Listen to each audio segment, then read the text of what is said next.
아이가 아빠에게 아빠, 사람은 어떻게 태어났어? 이렇게 질문을 합니다. 그러니까 아빠가 하나님께서 창조하신 아담과 하와가 아기를 낳고 그리고 그 아기가 자라서 어른이 되고 또 아기를 낳고 이렇게 해서 너와 내가 이렇게 있게 되었단다 라고 답을 했습니다. 그런데 이 아이는 무슨 마음인지 또 엄마에게 가서 묻습니다. 같은 질문을 합니다. 그러니까 엄마는 그래, 사람은 원래 우리는 원숭이였는데 원숭이가 점점 진화되어서 사람이 되었다고 이야기를 해 주었습니다. 그러니까 이 아이가 아빠에게 달려가 가지고 아빠, 나에게 거짓말했어요. 이렇게 이야기를 합니다. 그러니까 이 아빠가 씩 웃으면서 아니야, 그건 내 엄마가 그 엄마 가족 이야기를 한 거야.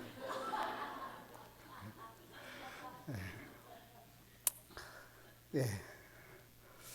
여러분, 예수님을 믿으면 원숭이 후손으로 살아가는 것이 아니라 하나님의 축복의 아들과 딸로 살아가는 복을 누리는 줄 믿습니다.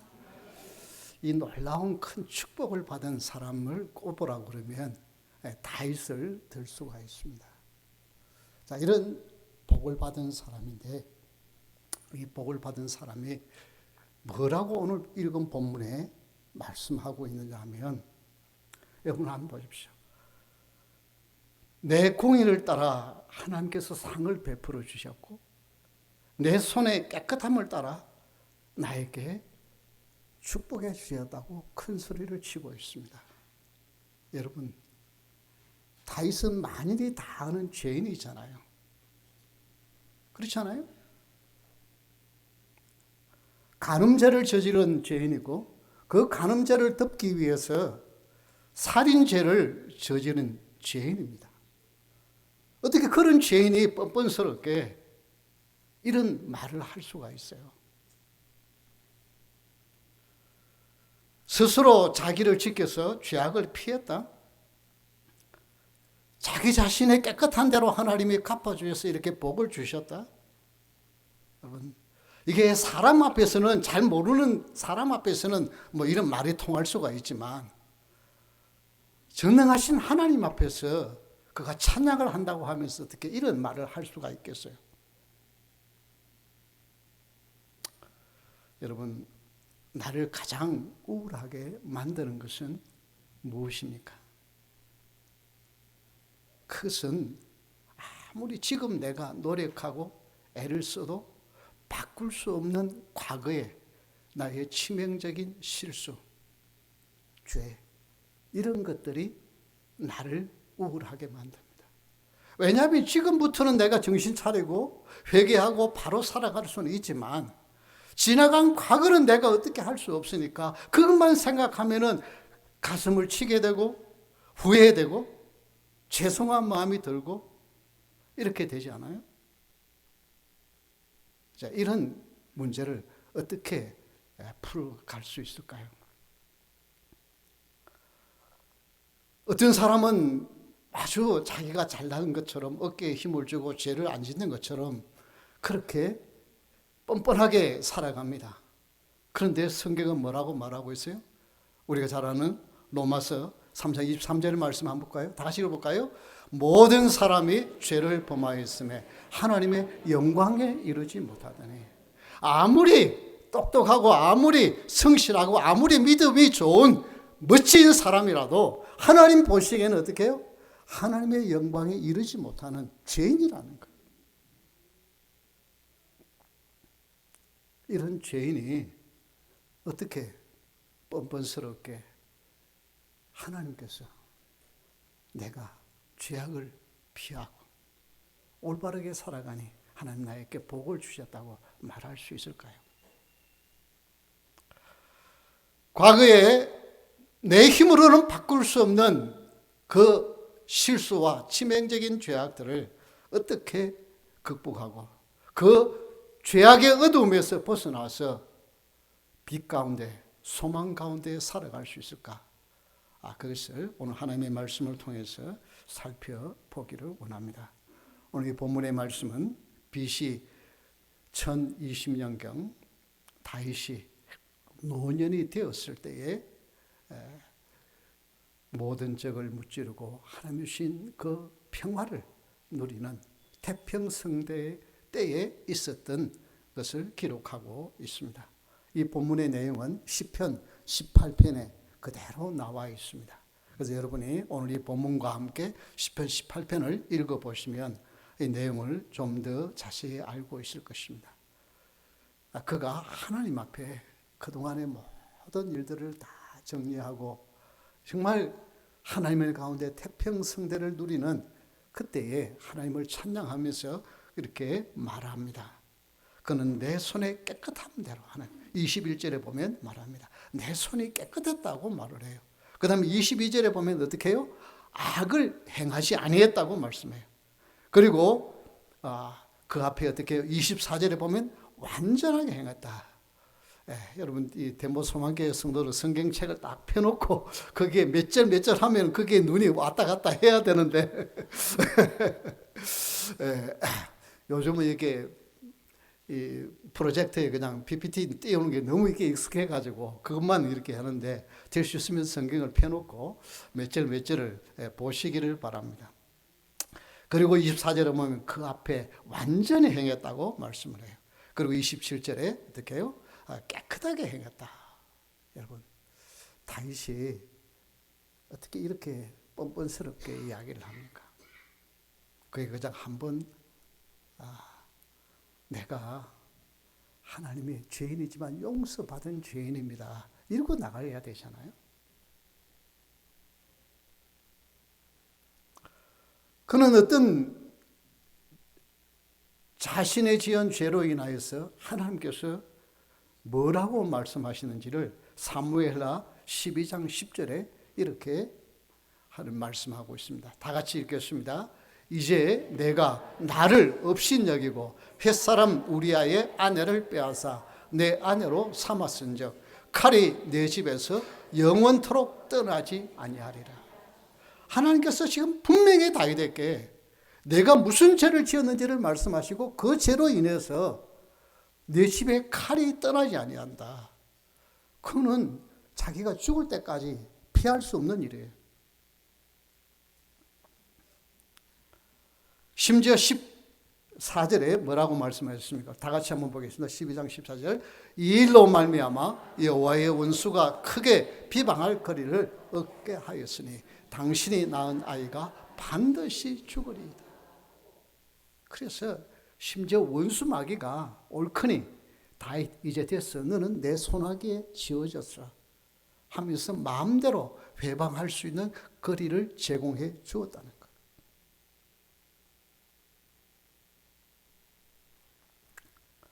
여러분 다윗이 나이가 들어서 금방적이 생긴 겁니까? 이 찬양을 부르는 소리를 신하들이 듣고 속으로 어떻게 생각했겠어요? 참 뻔뻔스럽다. 만인이 다 아는 간음자요 살인자인데 자기가 깨끗하다고.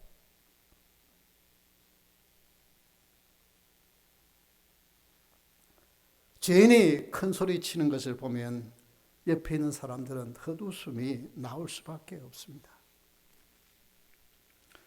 그는 우리아의 바세바를 보고 음욕을 품고 동심해서 잉태했다는 소식을 듣고 그것을 은폐하기 위하여 충신 우리아를 집으로 오도록 전쟁터에서 불러들이지만 우리아는 어떻게 했어요? 나는 지금 동료들은 전쟁터에서 목숨을 걸고 전투를 하는데 나 혼자 집에 들어가겠다고? 아내를 만나겠다고? 아닙니다. 그리고 어떻게 해요? 그냥 성 안에서 잡니다. 그러니 어떻게 해요? 그냥 전쟁터에서 죽도록 이렇게 만든 씻을 수 없는 살인자의 살인 교살죄입니다. 그런데 어떻게 깨끗함을 따라 갚아주셨다고 큰 소리를 칠 수가 있을까요? 하나님이 나를 불쌍히 여기셔서 내 죄를 제대로 다 갚지 아니하고 그냥 이런 죄인을 용서해 주어서 내가 이렇게 태평성대를 누립니다. 그래야 되잖아요.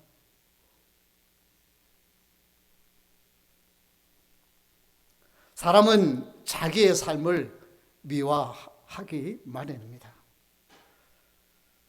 그러나 우리 인간은 이런 자기 자신을 미워하는 모습이 얼마나 팽배해 있는가를 이 다윗을 보면서 알 수 있고 우리도 생각할 수가 있습니다. 그러나 돌이킬 수 없는 지난날의 죄악입니다. 그것은 항상 후회하게 만들고 우울하게 만듭니다. 여러분, 그런데 다윗은 어떻게 이렇게 뻔뻔스럽게 찬양을 하고 있습니까? 그냥 죄책감에 평생 동안 사죄하는 마음으로 눈물을 흘리면서 그냥 하나님 앞에 고개 숙이고 살다가 가야 되잖아요.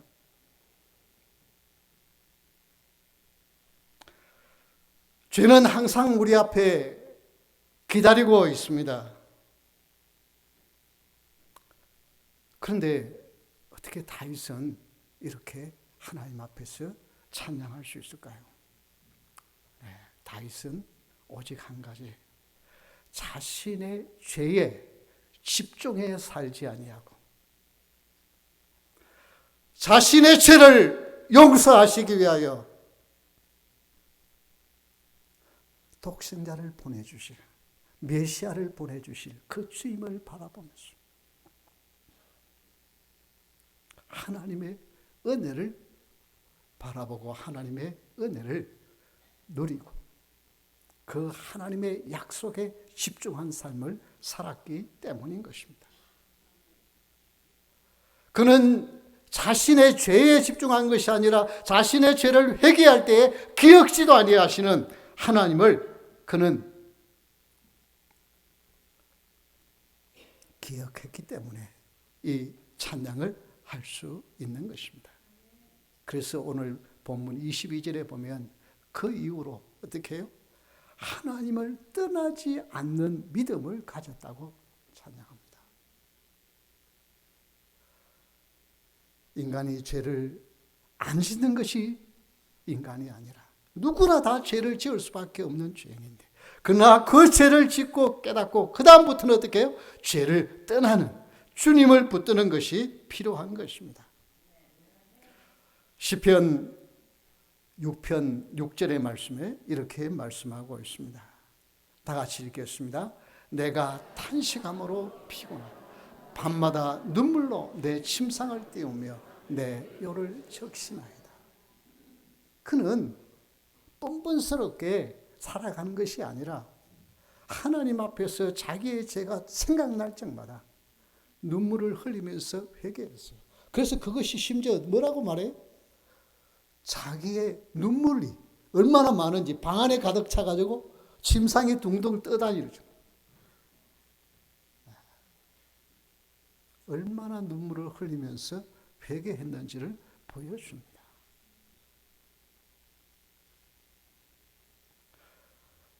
이렇게 할 때에 오늘 본문 29절에 보면 이렇게 말합니다.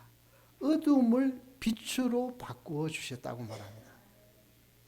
이것이 바로 뭐냐면은 어둠을 빛으로 바꾸어 주셨다고 하는 과거 행이 아니라 이 히브리어에는 완료형으로, 미완료형으로 되어져 있습니다.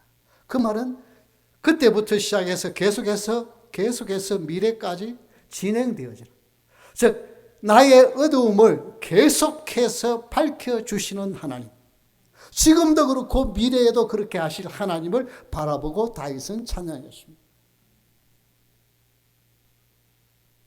여러분, 다윗은 죄를 안 지었기 때문에 의인이 아니라 날마다 회개하면서 그것이 생각날 때마다 회개함으로 말미암아 용서받은 깨끗한 의인으로 하나님을 찬양할 수 있었던 것입니다. 그는 자신의 믿음에 집중한 것이 아니라 하나님께 집중했습니다. 자신의 지난날의 실수에 집중한 것이 아니라 은혜를 주시는, 회개할 때에 용서하시는 그 하나님 앞에 집중하여서 지난날의 무거운 죄짐을 벗어버리고 하나님을 찬양하면서 심지어 그는 깨끗하다고 말할 수 있는 용기와 담대함을 얻게 된 것입니다. 우리 하나님은 죄인의 죄책감에 사로잡혀 살기를 원하지 않습니다. 하나님의 놀라우신 회복 가운데 기뻐하며 감사하며 담대하게 살아가는 것이 하나님의 뜻인 줄 믿으시기 바랍니다. 회개할 때 우리 하나님은 죄를 기억지도 아니하시는 하나님이시라. 우리 이사야 43장 25절의 말씀을 한번 보겠습니다. 다 같이 읽겠습니다. 이사야가 이사야 다 같이 읽겠습니다. 나 곧 나는 나를 위하여 내 허물을 도말하는 자니 내 죄를 기억하지 아니하리라. 하나님이 죄를 용서하시고 나면 나는 안 잊어버리고 그걸 기억하는데 하나님 어떻게 하신다고요? 기억하지 안 하신대요. 잊어버리신대요.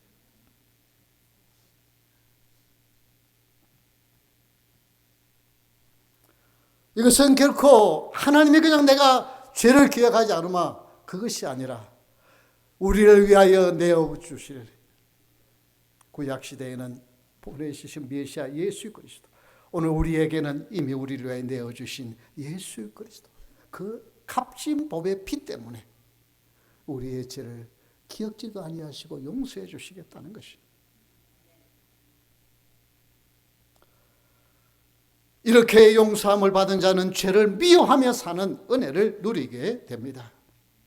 그래서 그렇게 간음자요 살인자인 다윗을 신약시대에도 뭐라고 평가하고 있습니까? 사도행전 13장 22절의 말씀 다 같이 읽겠습니다. 폐하시고 다윗을 왕으로 세우시고 청언하여 이르시되 내가 이새의 아들 다윗을 만나니 내 마음에 맞는 사람이라 내 뜻을 다 이루리라 하시오. 하나님이 보시기에 다윗은 내 마음에 맞는 사람, 내하고 마음이 같아. 하나님이 이렇게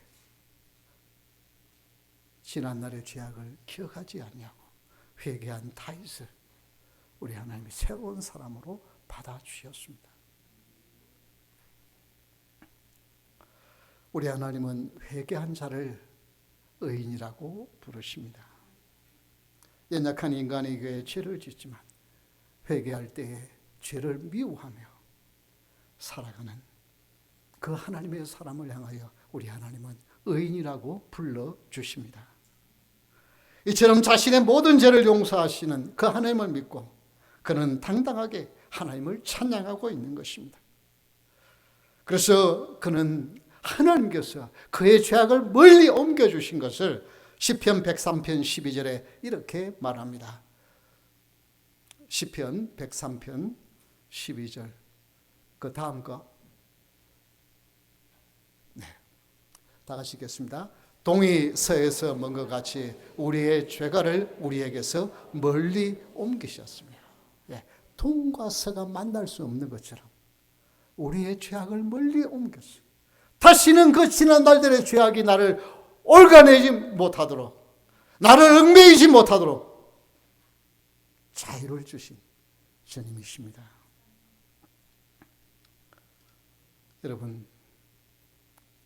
여러분은 어떻습니까?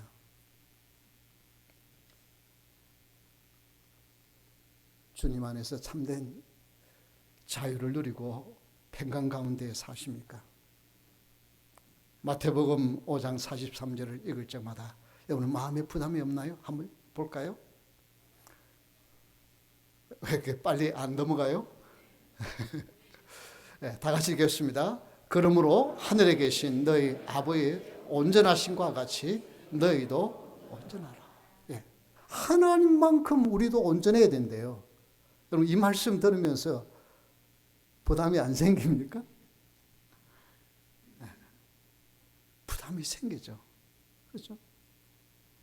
우리의 기준은 목사님이 아니고 장로님이 아니고 안수집사님이 아니고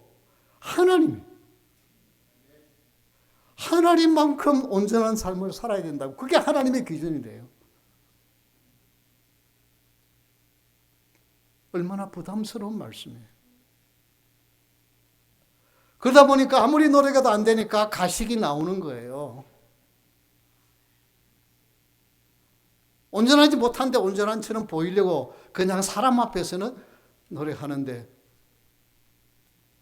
그러나 여러분 그렇게 하지 마십시오.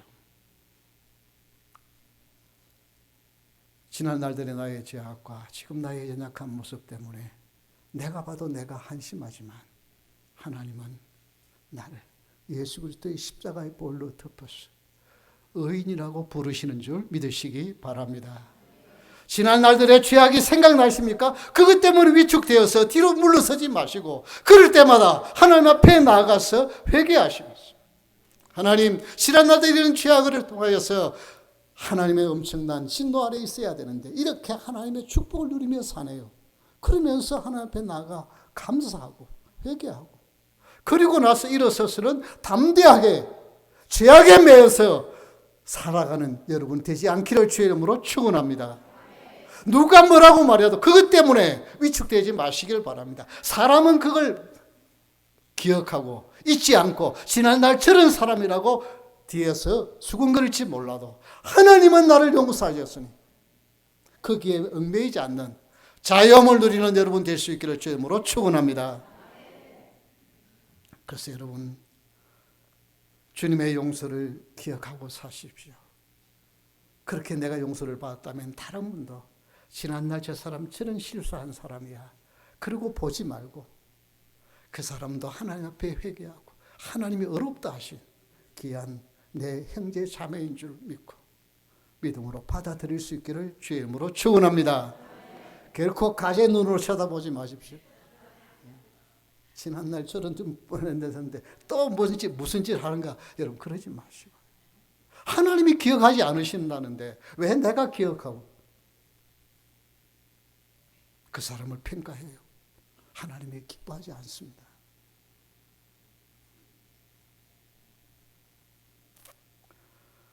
우리는 하나님의 용서를 받은 복받은 자들입니다. 우리 에베소서 4장 32절에 이렇게 말씀합니다. 그래서 다 같이 읽겠습니다. 서로 친절하게 하며 불쌍히 여기며 서로 용서하기를 하나님이 그리스도 안에서 너희를 용서하신 같이 하라. 우리 친절하게 하고, 아직도 지금 뭐 회개했는지 안 했는지 좀 의심스러워요. 그래도 어떻게 해요? 그러면 불쌍히 여기. 그래서 우리는 용서하기를 하나님이 그리스도 안에서 너희를 용서하신 같이 하라. 우리는 판단자가 아니에요. 오직 우리를 판단하실 이는 여호와 하나님 한 분밖에 계시잖아요. 우리는 그냥 용서하고 축복하고 위로하고 격려하며 사는 자예요.